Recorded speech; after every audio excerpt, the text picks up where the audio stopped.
Bonjour et bienvenue sur Passion Autosport du Var pour ce nouveau reportage. Alors aujourd'hui le cadre est magnifique. Sur ma gauche en fond vous pouvez apercevoir Saint-Tropez et sur ma droite vous pouvez apercevoir Sainte-Maxime. Mon invité est super sympa également, la voiture encore plus.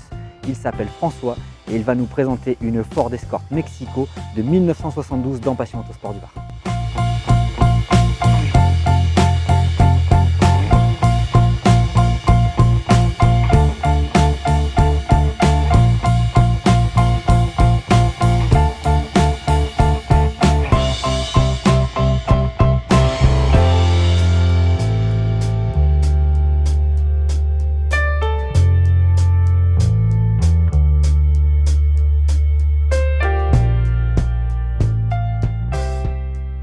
Salut François, Comment vas-tu? Bah écoute, très bien avec le beau temps.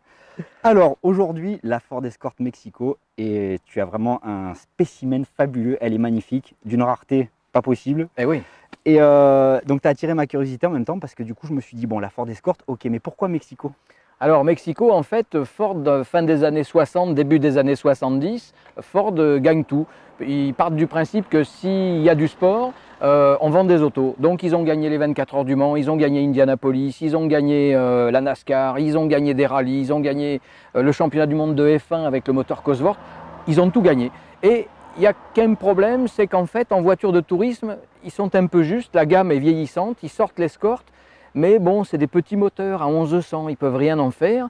Et en 70, il y a une course fabuleuse qui est un vrai rallye, si on veut parler des rallyes. Ils partent de Londres, ils vont à Sofia en Bulgarie, ils traversent l'Europe jusqu'au Portugal. Ensuite, ils se font l'océan Atlantique en bateau et ils remontent toute l'Amérique du Sud jusqu'à Mexico en se faisant la cordillère des Andes. Donc, c'est 16 000 miles de rallye, environ 22 000 km. Impensable maintenant avec le WRC où ils roulent une demi-heure. Donc, 22 000 km. Ford engage 7 voitures, il y a un plateau extraordinaire, il y a Porsche, il y a tout le monde est là pour essayer de gagner cette course, c'est vraiment autour du monde. Et sur 7 voitures, Ford en place 5 dans les 8 premiers et gagne le Londres-Mexico avec une Ford Escort. Et au volant, c'est Anu Mikola qu'on va connaître parce qu'il sera champion avec l'Audi Groupe B en rallye après. Donc le père Mikola, c'est une de ses premières courses et il fait un carton. Donc en revenant dans l'avion, tout le monde fait la fête parce qu'ils ont gagné. Il y a le service course, le marketing, tout le monde est très content. Et l'idée arrive sur la table du restaurant dans l'avion, en déjeunant, on va faire une escorte qu'on va appeler Mexico pour se servir de ce succès. Effectivement, l'escorte Mexico est née. On a une escorte Twin Cam sans le moteur Lotus, mais avec le 1600 qu'on trouvait dans la Ford Capri. 790 kg et un petit 1600, un kart, une boîte avec la première longue, les rapports rapprochés, derrière un pont court, quelques renforts de caisse puisque c'est une caisse de Twin Cam, et on a là une excellente école de pilotage. C'est la R8 Gordini à l'anglaise, et là-bas c'est culte.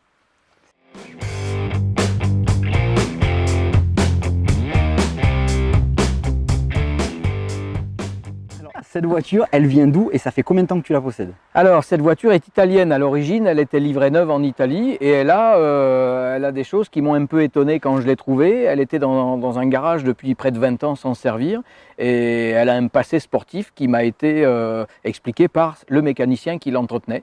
Elle a donc fait la Mexico Cup en Italie, qui est l'équivalent de la Coupe R8 Gordini en France, d'environ 40 furieux sur tous les circuits italiens avec la même voiture et le premier arrivé à gagner. Et en Angleterre, ils avaient aussi la Mexico Cup. Et le deuxième vainqueur de la Mexico Cup, c'est Jody Scheckter qui a été champion du monde de F1 après. C'était une excellente école de pilotage, comme la Coupe R8 chez nous. Donc elle a fait la Mexico Cup aux couleurs de Ford. C'est la voiture que Ford prêtait aux pilotes invités. Donc comme a expliqué le mécanicien, il y a eu des chanteurs, des vedettes de ciné, mais il y a eu aussi 2 pilotes de F1 qui ont roulé avec cette voiture. A priori, Claire Gazzoni et Arturo Merzario se sont servis de cette escorte. On remet bien les trucs dans le contexte. Celle-ci qu'on a là aujourd'hui présente. Hein. C'est celle-là, c'est l'ancienne voiture de Ford en Mexico Cup. Et a priori, d'après le mécanicien qui lui connaissait la voiture depuis longtemps, c'est celle qui a fait la Mexico Cup. Alors, juste pour info, quand on a dégarni, mis à nu la voiture pour la faire belle, on s'est aperçu qu'elle a couru en peloton. Elle est pleine de petits coups de tire-clous. Elle a été, bon, c'est une voiture qui a connu le peloton et quelques vicissitudes, mais de fait, elle présente très bien. Elle a toujours été très très bien entretenue et c'est vraiment un plaisir aujourd'hui de rouler avec.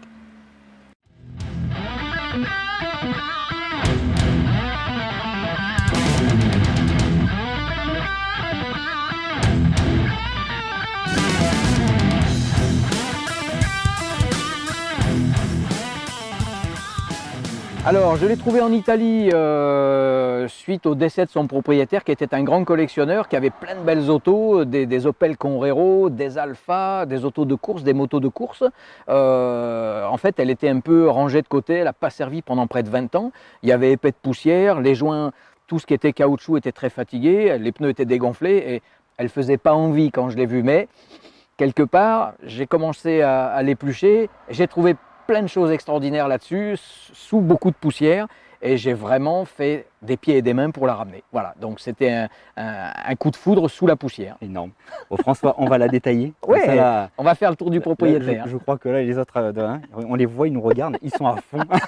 Allez, on la détaille. Allez, on est parti.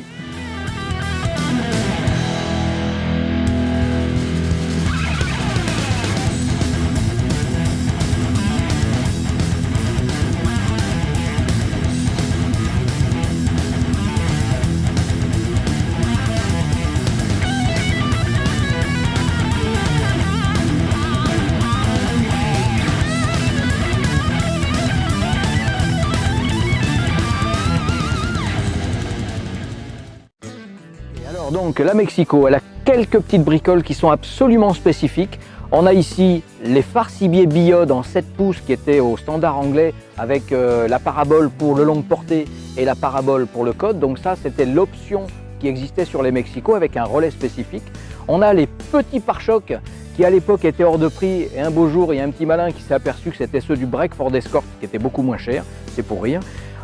On a les longues portées, les anti-brouillards, évidemment tout le monde met ce type de phare dessus parce que d'origine, ça a beau avoir 2 paraboles, c'est pas génial au niveau éclairage. Autrement, c'est une italienne, on a donc ici les petits répétiteurs de clignotants qui sont introuvables, qu'on trouve aussi sur certains modèles d'Austin et d'Hillman, c'est pour savoir. Les jantes Minilight, là c'est vraiment ce qui va dessus, c'est la jante par excellence qui a été sur toutes les escortes d'usine. Minilight, c'est vraiment extraordinaire, c'est très léger et incassable. Juste pour info, quand la 205 T16 est sortie, ils ont mis des Minilight dessus parce que c'était indestructible. Ensuite, les ouvrants sont des ouvrants en tôle, sont des ouvrants normaux, il n'y a pas de grosse différence. On n'a pas ici les petits déflecteurs comme sur les escortes normales, ils ont allégé et c'est pour ça que ça fait 790 kg. Les Minilight encore sur l'arrière. Alors, vous voyez les bandes de noir marquées Mexico, les Anglais les appelaient Go Faster Stripes. C'est les bandes qui font aller plus vite. C'était histoire de rigoler évidemment. Autrement, l'arrière, rien de spécifique à part les petits feux de recul qui sont ceux de la Mexico, la plaque rectangulaire parce qu'elle vient d'Italie avec la découpe dans le pare-choc pour aller avec les plaques rectangulaires, ce qu'il n'y a pas sur les voitures françaises. Alors, pour ce qui est des ouvrants arrière, ouverture du coffre, on trouve ici, comme sur la plupart des Mexico, la batterie mise à l'arrière, histoire d'avoir un peu plus de motricité et d'aider le train arrière à transmettre la puissance au sol. Ça, le montage avec la jante, on l'a eu comme ça, c'était vraiment une ancienne auto de course. Ici, on a le réservoir d'essence qui fait un peu le pendant de la batterie. La répartition des masses est sympa, ça reste un véhicule extrêmement agréable à conduire. L'intérieur, on a les baquets d'époque qui sont très bien conservés, on a même les ceintures d'époque, on a tout le détail. Elle avait été livrée avec la moquette, on a l'arceau de sécurité d'époque, on a les options d'usine, on retrouve donc la petite consolette avec la montre comme la Capri et l'ensemble de l'instrumentation qui est très complet avec la pression d'huile, la température d'eau, la charge, enfin tout y est, compte-tours, compteur de vitesse, tout est dessus. Alors un petit élément qui est très sympa à voir, c'est le lecteur de cartes qui est le même que sur les escortes d'usine puisque c'était l'option du catalogue Ford Motorsport et on a le lecteur de cartes de la bonne marque de l'époque qui était livré en option sur la voiture neuve. Les petits chronos y étaient quand on a eu la voiture, ils étaient un peu fatigués. On a gardé la plaque et on a mis deux chronos récents. C'est pas qu'on chronomètre grand chose sur la route, mais c'est toujours très sympa. Et l'arrière, je pense que personne ne s'est jamais assis sur la banquette puisqu'on ne peut pas basculer les sièges. Donc la banquette est neuve. Et les ceintures sont d'époque. Alors, sous ce capot, un vrai plaisir pour les mécaniciens, tout est accessible comme dans les autos des années 70. Les bocaux pour les 2 mètres cylindres séparés pour les freins, l'embrayage qui est hydraulique, ce qui est une spécificité de la Mexico. Ici, comme c'est un montage à l'italienne, on a une pipe d'admission Alquati et des Solex faits en Italie. C'est-à-dire en gros les mêmes carburateurs que sur beaucoup d'Alfa Romeo, tant de course que de tourisme.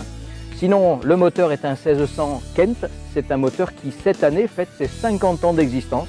Et le Kent a servi à toutes les gammes Ford imaginables jusqu'au Ford Transit. Et c'était la base après. Ce bloc a servi pour le BDA et pour le FVC, le FVA, les moteurs Cosworth qui ont été champions de Formule 2, champions de voitures de tourisme. C'était vraiment une base extraordinaire. Même 50 ans après, ça marche de manière excellente. On a monté sur roulement les têtes d'amortisseurs, ce qui fait qu'on peut avoir un montage beaucoup plus rigide que ce qui se faisait à l'époque avec les caoutchoucs. Et sinon, on a respecté le montage d'origine autant que faire se peut, avec une petite modification au titre de la fiabilité, un bon radiateur et un ventilo électrique. Sinon, tout est comme à l'époque, absolument pareil.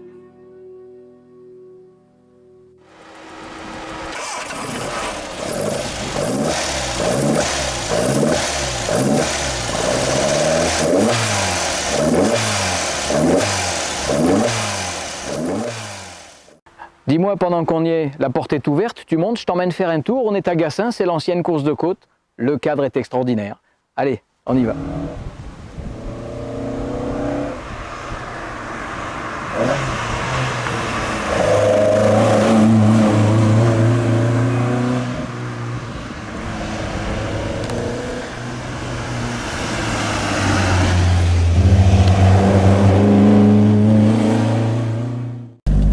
François, on est donc sur une route un peu mythique. C'est le tracé de la course de côte de Gassin qui était au championnat de France de la montagne et bon, qui n'existe plus pour l'instant, mais on aimerait tellement qu'il y ait une montée historique ici, ça serait extraordinaire. Alors il y a des sacrées épingles et là, oh la vache, ça part tout seul cette voiture, c'est juste énorme. Alors je sais pas si on entend le bruit, c'est trop beau.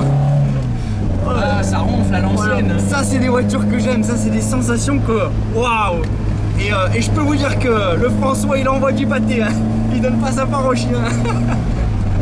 C'est juste génial. Alors maintenant parle-moi un peu le plaisir de conduire ce genre de voiture, les sensations.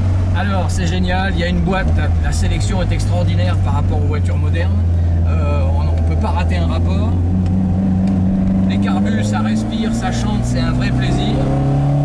Tout est raide, tout est dur, on est dans la DeLorean, on a remonté le temps et là on prend 40 ans de moins d'un coup.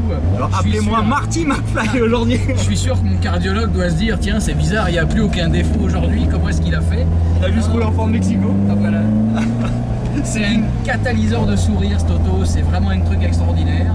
Et on est comme chez nous, ça fait 790 kg, dès qu'on met un peu d'essence, bon un peu plus. Mais honnêtement, trouvez-moi une auto maintenant qui fait moins de 800 kg. C'est pas la peine d'y mettre 200 chevaux. Là vraiment, on peut rouler doucement, on peut essayer de rouler fort. Il n'y a pas de grosse différence, c'est pas très performant. Mais il n'y a pas besoin de rouler vite pour se faire plaisir en fait, c'est ça qui est bien. C'est une machine à remonter le temps, j'adore cette auto, les escortes en général, comme les autos anciennes. Moi je suis pas sectaire, mais une propulsion c'est quand même, c'est l'essence de la voiture de sport. Voilà. Je crois qu'on touche. Voilà. Voilà, dès qu'on a entendu ça, on ne peut pas ne pas avoir le sourire aux lèvres. C'est un catalyseur de bonne humeur ce truc, c'est extraordinaire.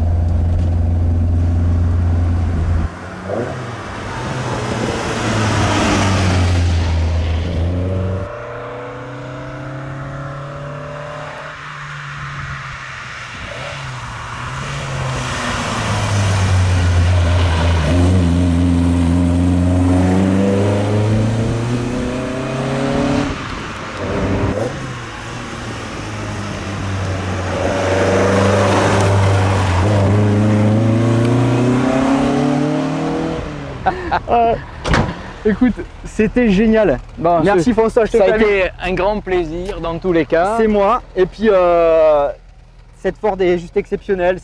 Elle est magnifique. Le bruit c'est magnifique. L'intérieur, tout est magnifique. Et toi, tu es un grand passionné.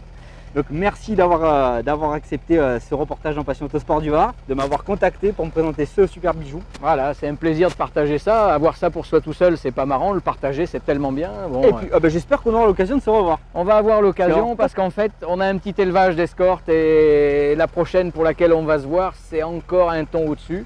Et je te ferai la surprise. Écoute, merci en tout cas.